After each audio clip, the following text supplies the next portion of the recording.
Alrighty, welcome everyone to another exciting edition of American Studies 395. Here today we pick up another topic in 20th century California history. Here today we're going to focus on the experience of the Great Depression in the 1930s here in California. And once again we'll intersect with a number of key themes in the class. We'll talk about how what happened here in California in the 1930s so influenced the United States as a whole, how California was in the vanguard of some key changes in this period. And also we'll talk about how, like we did last week with Hollywood, images that come out of California come to define an era and influence the totality of the nation. Last week we talked about the rise of Hollywood, and the point I made throughout that lecture was here we have an industry rooted in Southern California that comes to define a national experience, where images, vocabularies, ideas come out of Hollywood that proved to be so consequential in shaping American understanding and American culture. We'll see that here again today as we now turn our attention to the Great Depression. And we begin with some background regarding the Great Depression, in case you're unfamiliar with this period in American history that stands as the greatest economic disaster in American history. The go-go roaring economy of the 1920s came to an abrupt end in 1929. When the stock market crashed and the American economy hemorrhaged billions of dollars in just a matter of hours. The booming economy of the 1920s was based a lot on speculation. In the 1920s, a series of Republican presidents embraced the doctrine of industrial freedom, which called for lower taxes, particularly on the rich, and deregulation of certain industries, thinking that the progressive era, which we talked about in our first lecture, had gone too far with its regulatory efforts. And so banking, finance, real estate were all deregulated. That led to a lot of speculation, a lot of borrowing money to buy stock. It led to a boom in the housing industry in the 1920s, where people bought up land, built housing developments, like here in Southern California. But ultimately, the market for those homes came to an abrupt halt, and people who had borrowed money to build the homes, or those who had bought the homes, weren't able to pay their mortgages, pay off those loans. And so the booming, roaring economy of the 1920s was really built on smoke and mirrors. It was built on speculation, and all that came to an abrupt end. In October of 1929, when the stock market crashed, as I said, there were already signs, even before the stock market crashed in the late 20s, that the booming, roaring economy was built on a glass shelf, one that came crashing down in October of 1929. One sign of the diseased, flawed economy of the 1920s was the real estate speculation. In Southern California, 1920s, you had the first wave of something we'll talk more about in detail later in the class, suburbanization, people moving out of an urban city core and moving to the suburbs. In the 1920s here in Southern California, a sign was erected in the Hollywood Hills, beckoning people out of downtown LA to move to what was then considered the suburbs of Los Angeles. The sign said Hollywood Land. We lost the final four letters of that sign. Today it just reads Hollywood, and it's more associated with glitz, glamour, and the idea of Hollywood we talked about last week. But that originated as a real estate sign. Only in Los Angeles could we turn a real estate sign into a civic treasure. That's the origins of the Hollywood sign. And it was put up in the 1920s as part of this wave of suburbanization by developers who are trying to attract people's attention and urge them to buy a house in the suburbs. But again, that housing boom was really built on speculation, on borrowing, and it was unsustainable. And so the bubbles of speculation burst, and you had people losing their homes, bankruptcies, foreclosures, even before the stock market crash of 1929. So the 1930s would be a very different time in American history than the preceding decade. The 1920s was a period of booming industry. It was a period where Hollywood, as well as oil and aviation, were thriving here in Southern California, and overall the nation's economy seemed to be booming in the aftermath of World War I. Well, at the end of that decade, the 1920s, the stock market crashes and the country descends into the greatest economic disaster in our history that would define this generation of Americans, their experience, and really come to so influence the 1930s, and in particular, life here in California. The nadir, the low point of the Great Depression, was 1932. In that year, 25% of Americans, 1 in 4, were completely out of work. Startling, arresting, as a statistic. We've seen some high unemployment rates later in American history. After the Great Recession that began in 2008, we had high unemployment rates in some parts of the country over 10%. But in 1932, we had a 25% unemployment rate nationwide, meaning that if you iron out all the variances in the economy by region, 25%, 1 in 4 Americans completely out of work in an age where there's no such thing as unemployment insurance. One of the things that has buffered us from having another Great Depression is that today, if you lose your job during an economic downturn, there's still some money coming in thanks to unemployment insurance. It did not exist in 1932. So when people lost their jobs, they had no income to pay the rent, put food on the table. As startling and arresting as that 25% figure may be, it really only scratches the surface in regards to the economic misery that prevailed in this period, because the 75% who look like they're on the good side of that statistic may only be working 1 or 2 days a week. In 1932, the federal government considered you employed if you only worked 1 or 2 days a week. So the 75% who look like they're on the good side of that statistic may also be living in abject poverty, because if you're only working 1 or 2 days a week, you're not earning enough to pay the rent, put food on the table. In 1932, the gross national product fell by a third, the collective value of all goods, services produced in this country falling by 33%. There was massive deflation as prices plummeted by 40%. And you might think that's great. Wow, everything's cheaper. No. Massive deflation is just as bad as massive inflation. It's a sign of a diseased, flawed economy, and it retards economic development, because if you are making, I don't know, radios in the 1930s, and you know that every day going forward you have to charge less and less for your radio, well, you're going to make less radios. And eventually you're going to get to a point where it's not profitable to make them at all, and you're going to close your factory, lay off your workforce.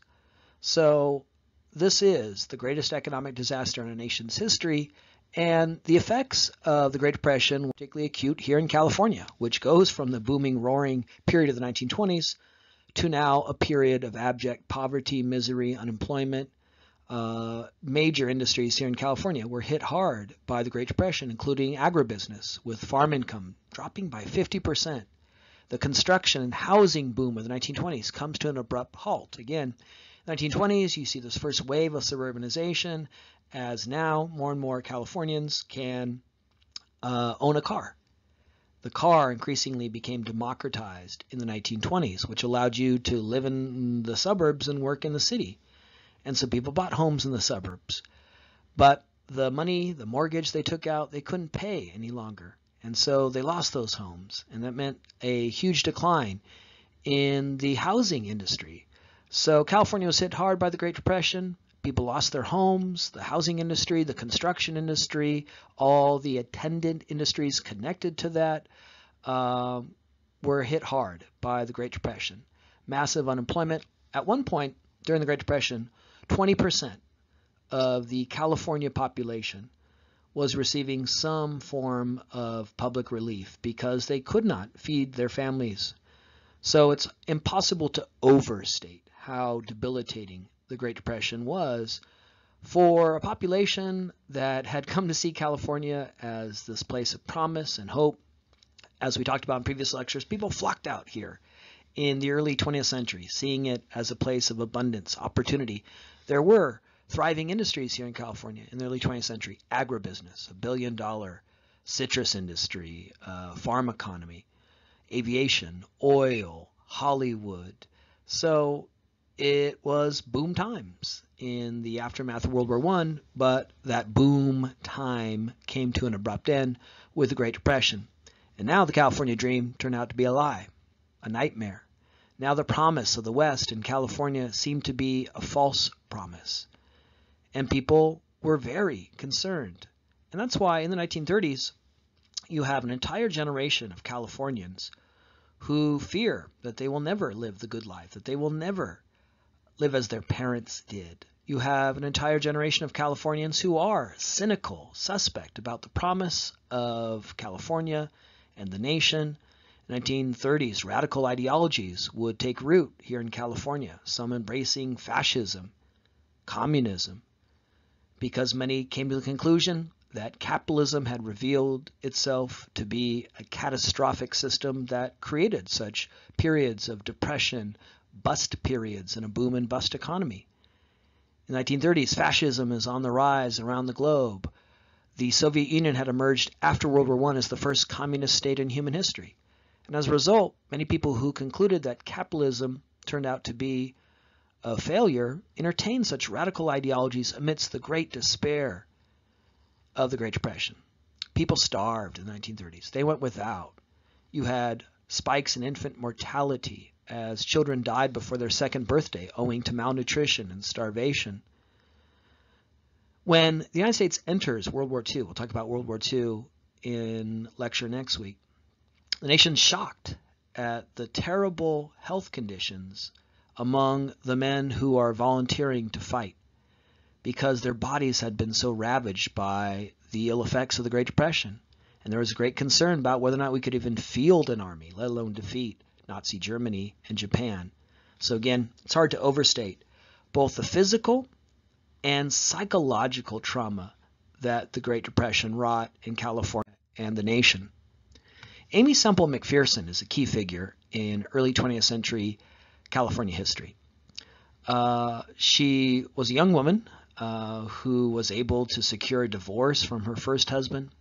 She drove out to California in her big car, and she established a church in the Echo Park region of Los Angeles that's still there to this very day, the Angelus Temple. And she was able to secure her own radio station where she broadcast her sermons.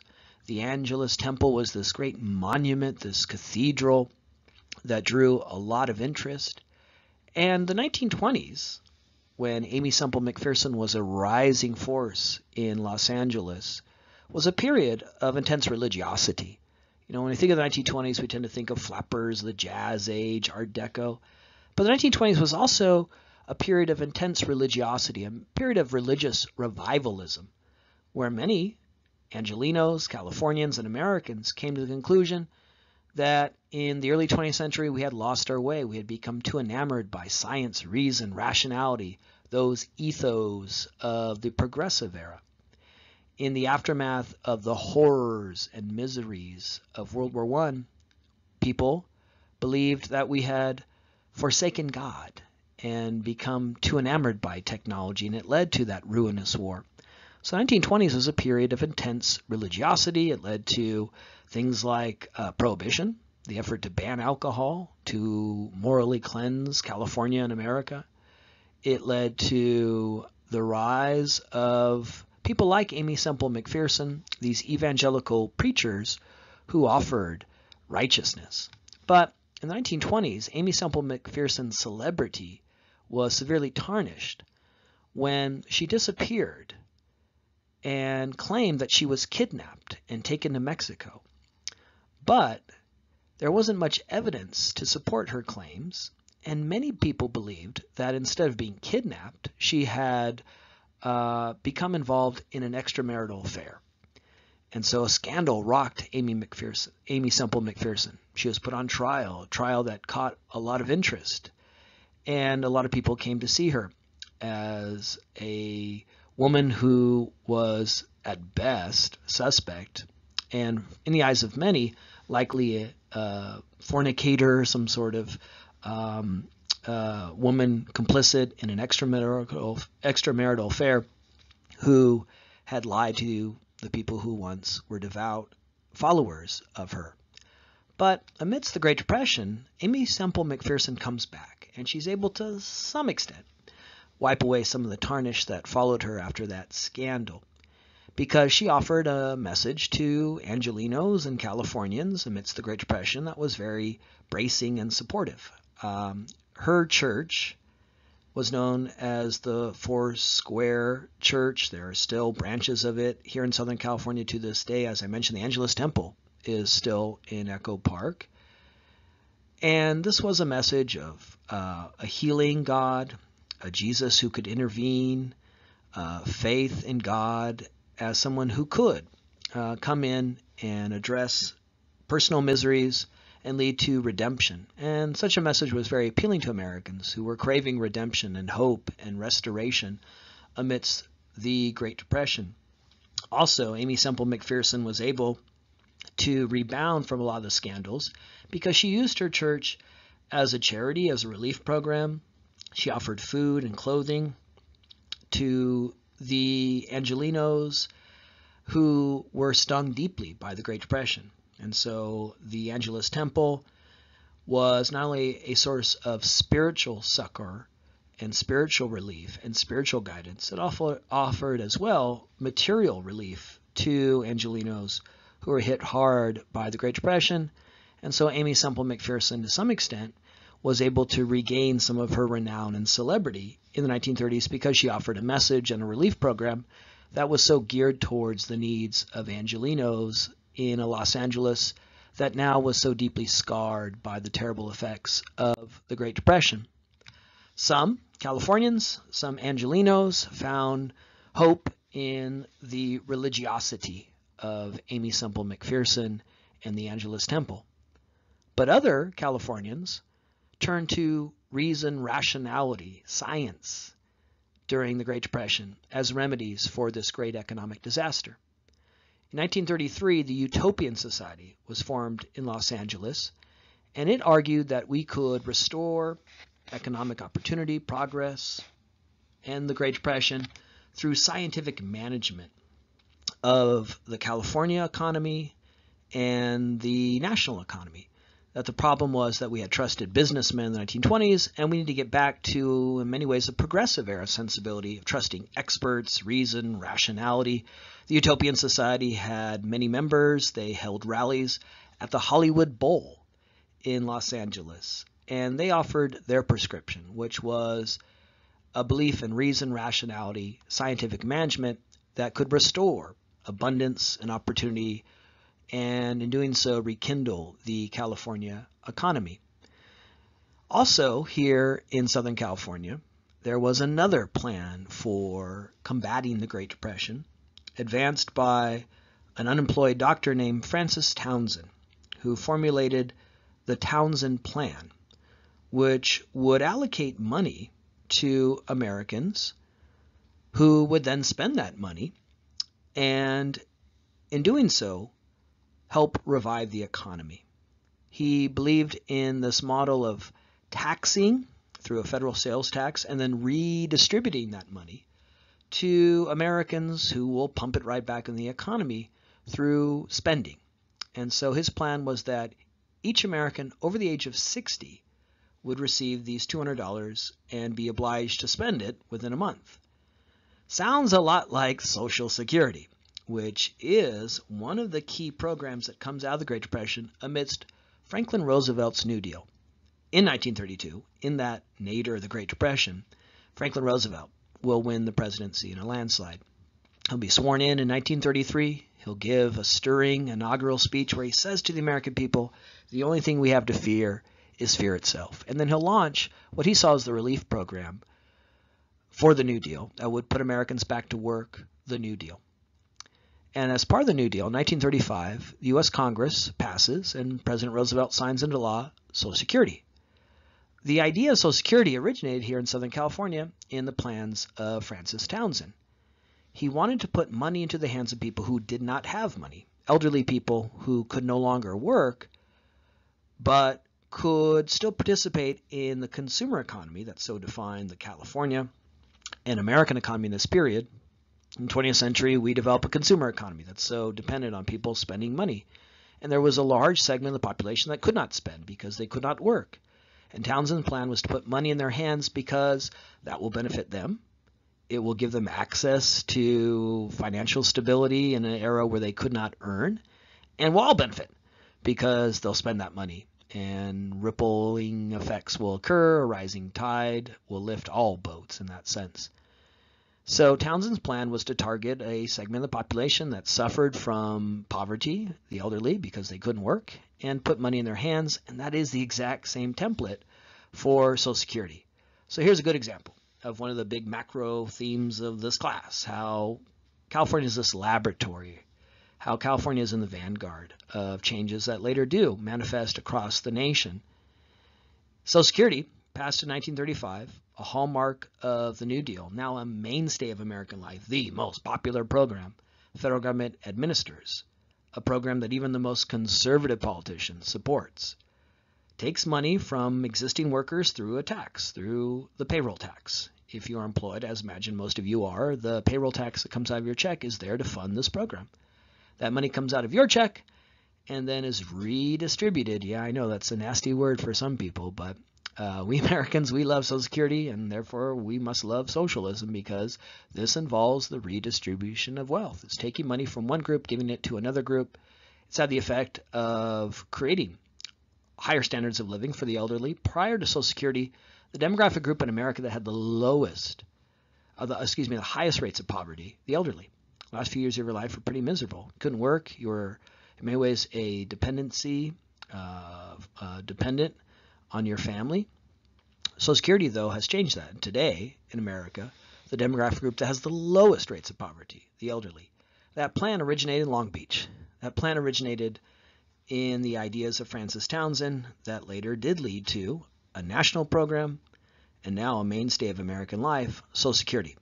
So, though some were seeking relief from the religiosity, the four-square gospel of self-improvement and therapy offered by Amy Semple McPherson as she rebounded amidst the 1930s, others found it in utopian societies and scientific management plans like those advanced by Francis Townsend. Upton Sinclair ran for the governorship of California in 1934 during the thickets and throes of the Great Depression. In 1933, as part of his campaign, he wrote a novel, a utopian novel. Utopia is a term in English for a perfect world. And utopian writing, utopian societies are very common in California history and American history, this effort to create a perfect world here on Earth. In 1933, Upton Sinclair wrote a novel that anticipated a perfect world devoid of poverty.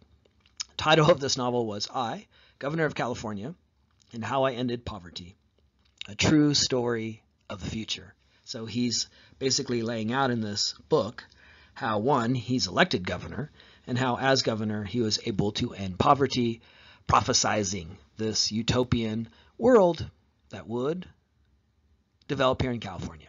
So there's a lot here that, again, intersects with many of the themes in our class. Here, Sinclair is arguing what will happen here in California will be a vanguard to all of humanity as to how to end poverty, and I will do so as governor. His program for doing so as candidate in 1934, in real life, not the utopian novel he had penned a year before, was cleverly titled End Poverty in California. What an obvious and generic name, right? Epic. Which would involve putting people to work on farms in California, where so many were unemployed, and in factories, where the government would employ people in farms and factories, and in doing so provide employment. And the profits that would come from that would be shared with the workers. So this was an effort to put people to work. Many Californians supported this amidst the terrible economic disaster of the Great Depression, where so many were unemployed. Sinclair had a strong base of support among the unemployed, the desperate Californians. He was in particular very popular here in Los Angeles, which was hit hard by the Great Depression. But he was also a target for power brokers in California who feared his candidacy, and they labeled him a communist, that he was trying to bring communism to the United States. Now, as I said earlier in this lecture, there were many Americans who were inclined towards communism in the 1930s, who were convinced that the lesson from the Great Depression is that capitalism creates chaos, disorder, and disaster, and that we should jettison that system and embrace communism. But there was also great fear of communism in America. In the 1920s, you had the first Red Scare, the first period where there's great hysteria and fear that communism could take root in California. in the aftermath of the Russian Revolution, when the Soviet Union emerged after World War I as the first communist state in human history. And so, though some may embrace communism amidst the horrors of the Great Depression, many other Californians and Americans feared communism, seeing it as an alien, un-American force. And so labeling Upton Sinclair as a communist was a way of, again, really maligning him and representing him as a threat. He was also called an atheist. He was attacked in his personal life as some sort of libertine, sex maniac who believed in free love. So basically, whatever insult, whatever slur, whatever way of discrediting him, that was marshaled and advanced by those who opposed Sinclair and his efforts at reform. And that included Hollywood. We documented last week about how Hollywood, certainly by the 1930s, has become a huge industry, a huge force. There's just 5 studios dominating all motion picture production in the nation. 60 to 70 million Americans are going to see movies each and every week. The effort to regulate Hollywood in the 1930s under the Hays Production Code was a recognition that movies have such an impact, that if we made better movies, we'd make a better America. So all last week we testified to how by the 1930s, Hollywood is this huge force. Louis B. Mayer was the president of MGM Studios, one of the key studios, one of the big 5. And he wanted to use the power of MGM and the movies and the stars in his studio to malign Sinclair. So Mayer attacked Sinclair and used his studio, used the stars, the movie stars that were under contract to him in a period where movie stars were not independent. They signed contracts. They had to do basically what the studio demanded.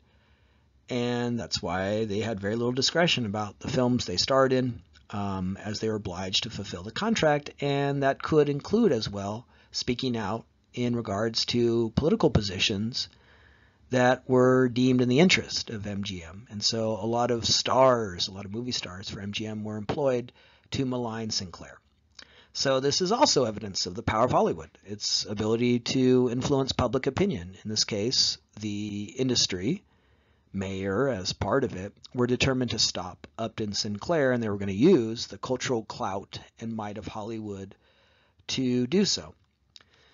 And so, despite a groundswell of support and an ambitious program that promised to end poverty in California, Sinclair loses in 1934 to the Republican candidate Frank Merriman.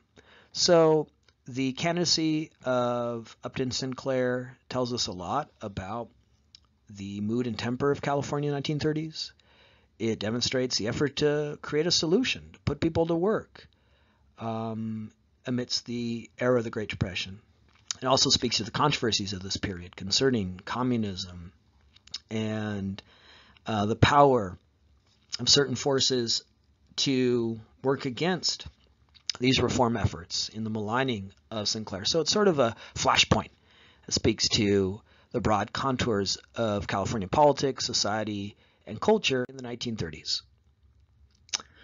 Another good example of how what's going on in California comes to so influence how we think about the Great Depression is a series of novels written by a native Californian, John Steinbeck, that to this day in the 21st century really stand as totems, icons of Depression-era culture.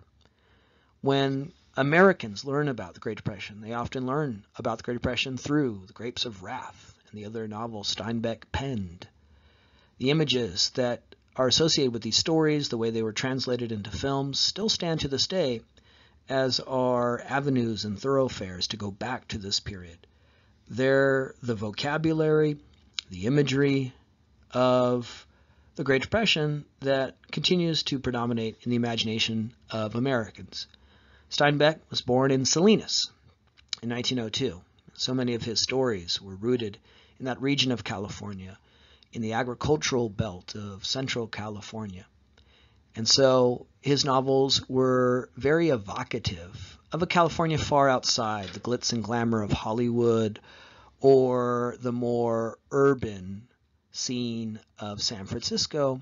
Those were thanks to Hollywood films and the long-standing status of San Francisco as the American city on the West Coast, had long communicated California to most Americans. When they thought of California, they thought of LA or San Francisco, not Steinbeck's California. It was a California that was often invisible. It was a California of farming communities, a California defined not by the movie industry, but by agribusiness and fishing.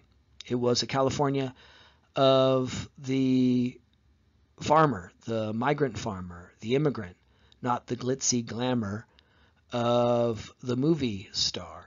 So Steinbeck's California, emanating from Salinas and areas along the Central Coast and Northern California, from the agricultural belt of California, offer in many ways a counter to other images of California we have already seen come out of Hollywood, Southern California, and other images of California we'll talk a lot about later in the class that tend to represent California solely through the lens of, in particular, Los Angeles. His first major success was a novel, Tortilla Flat, which was a story of Mexican-American laborers in Monterey who were living through the ravages and deprivations and unemployment and misery of the Great Depression. So here's a story emanating from California that tells a story in many ways of the Great Depression, of Americans struggling, Americans fatigued and overwhelmed by the ravages of the Great Depression. But the protagonists in these stories, in this story, Tortilla Flat, are Mexican Americans, people who are often invisible, unseen in American society and culture. Steinbeck had a lot of support from his family as he pursued a career in writing. It's hard to be a novelist. It's hard to be a writer. Certainly it would be a hard row to hoe in the 1930s amidst the Great Depression. If you pursue a career in the arts, if you want to be a novelist, a poet, a painter, it's difficult even in good times, right? You give your parents a heart attack, tell them that you've changed your major to fine arts, right? They'll have this vision of you living in their basement till you're 47. So unfortunately, in America, we don't reward artists. We reward people who open Shopkins on YouTube. Those are the people who deserve fame and fortune, evidently, in America. So it's hard to be a novelist. It's hard to be a playwright. And yet, during the Great Depression, John Steinbeck had that chance because he enjoyed support from his family as he lived in his father's home, and his parents gave him a little bit of money so that he could write Tortilla Flat, which was his first major success. He followed that up in 1936 with nonfiction. Tortilla Flat was fiction. It was a novel. Though it was very real, very vivid, though it communicated a vision of California that many had never seen before, it was a novel where the characters were created by Steinbeck and the dialogue was created. But in 1936, he wrote nonfiction. He wrote a series of articles documenting a strike led by agricultural laborers that was taking place in Depression-era California. And it represented these striking workers in a very sympathetic light. Some of the figures documented by Steinbeck were communists in a period where, as I've said many times throughout this lecture, communism was gaining currency in the imagination of Californians and Americans because it seemed to be a remedy after Americans and Californians lived through the real miseries of the Great Depression that many blamed on the cycles of capitalism. Steinbeck was not a communist. In fact, throughout his life, he was very critical of communism. Steinbeck was a humanist. He believed in the dignity and worth of all human beings. That's what inclined him to write novels like Tortilla Flat and Grapes of Wrath that represented ordinary people in a way that offered them dignity, particularly people who are often maligned and hated. 2 lectures ago, we talked about Mexican Americans being deported in the 1930s. Filipino farm workers being targeted in the early 1930s. So we're talking about a group that had been maligned, subject to violence, and Steinbeck granted them dignity in the images that he wrote about. And so he was always critical of communism because he saw it as this overarching ideology that demands the sublimation of individuals, that they must defer their true selves to the cause, to the party, to the crusade, And so he is suspect, critical of all such ideologies that he saw as dehumanizing. It forced individuals to give up their true selves, give up their dignity, and submit to power, submit to ideology, submit to the cause of communist paradise.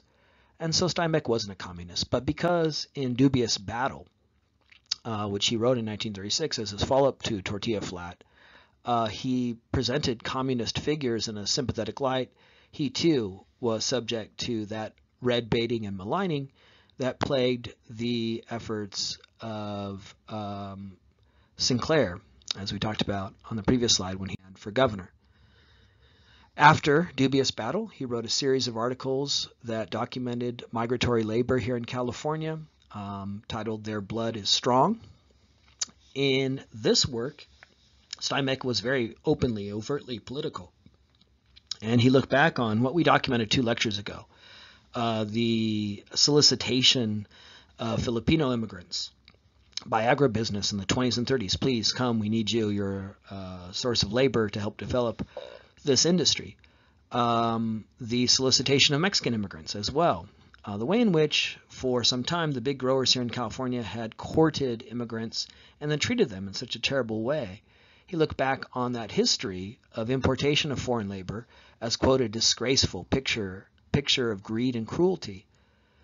And in this series of articles published as a pamphlet, Their Blood is Strong, again, the focus was on the have-nots, the people who are often invisible.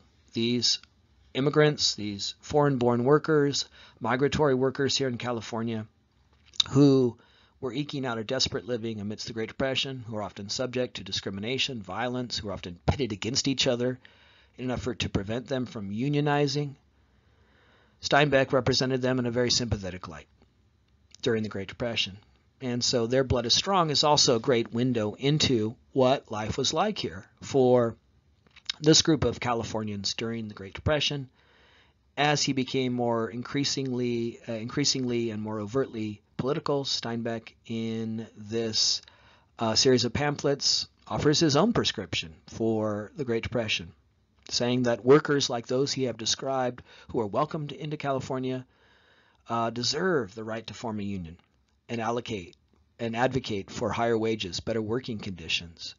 The government should step in and secure fair wages for workers, grant them labor, put them to work in a way that's very similar to End Poverty in California, the program advanced by Sinclair when he ran for governor.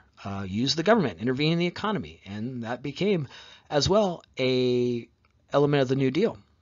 How Franklin Roosevelt comes in and puts people to work in the WPA and CCC, the great jobs programs of the New Deal. So again, you see this kind of interplay between ideas emanating from California that later manifest in national legislation. Here, Steinbeck's remedy was to use the government, intervene in the economy, put people to work, give them labor, allot labor, secure their wages, help them form unions so they can advocate for higher wages. And with it, they will enjoy the dignity that should come with their labor that is vital to the California economy, national economy. But the Depression-era novel that Steinbeck is most associated with, his most acclaimed, famous novel, is The Grapes of Wrath, which was published in 1939. And it focuses as well on a very real historical phenomenon, albeit told in fictional form through a novel. Grapes of Wrath is a novel, like Tortilla Flat. It's fiction. It's made up. The characters don't actually exist in real life. But like Tortilla Flat, this fiction is very adroit and skilled at communicating the truth. It's often the case with fiction, that fiction is actually better than nonfiction at communicating the truth because of the vividness and richness that the novelist can create that the historian and biographer can't, because he or she is dependent on sources documenting what actually happened. In The Grapes of Wrath, there's this fictional family, the Joad family, who flee Oklahoma and come out to California searching for work. And that is a fictional account of a very real experience, because in the Great Depression, there were many people who were leaving the farming areas of the Midwest and coming to California for work. because in the 1930s there were two disasters. There was the economic disaster, the Great Depression, and then there was the ecological disaster of the Dust Bowl, which was a terrible drought that led to declining labor opportunities for farmers and workers in that part of the country. And so they came out as well to California seeking opportunity. So though this is a very different instance and example of it, it's a good example of people fleeing one part of the country and looking to California for hope, albeit a hope that was easily dashed because so many of the migratory workers who came out to California struggled to find their chance at the California dream. But The Grapes of Wrath is a fictional account of that very real experience amidst the Dust Bowl and the Great Depression, the Joad family who come looking for work in the San Joaquin Valley area of California. And what do they find? The California dream? Hope? Prosperity? No. They find desperation. They struggle to find work. The growers, the farmers, the landowners here pay very little. Jobs are scarce, but the jobs that are secured pay a pittance. They often pit workers against each other in an effort to thwart unionization. It's really a society of haves and have-nots. The California in The Grapes of Wrath is not the California that we often associate with the California dream, a place of abundance, opportunity that, as we talked about in earlier periods, beckoned people out to California in the progressive era, that were communicated, images that were communicated through the Hollywood films of the early 20th century that represented California as a zone of paradise. A very different California emerges in The Grapes of Wrath. This land that is associated with plenty and opportunity instead juxtaposed with a reality of unemployment, misery, starvation, and deprivation. So Steinbeck does what he's so good at doing. He tells a very human story through the very human and relatable characters like Tom Joad, admirable, dignified, people who deserve the dignity of work and a standard of living that all human beings should be guaranteed. He tells the very real story of the Great Depression here in California through these fictional characters, lending a human face and with it a moral clarion call to his readers to restore hope and opportunity to these people who are the real Californians, people who are often, again, invisible. Grapes of Wrath wins the Pulitzer Prize. It becomes a huge and popular box office triumph when it's turned into a film, but it was very controversial. One, because of its divisive politics that seemed to, again, call for the support of unions. Many decried Grapes of Wrath as, again, a communist ode from a Steinbeck who had already been slurred as a communist, maligned as a communist thanks to Dubious Battle. But there's also a scene in the book where a starving man, an adult, sucks on the breast of a breastfeeding mother because he's so hungry, and so she allows him some of her breast milk.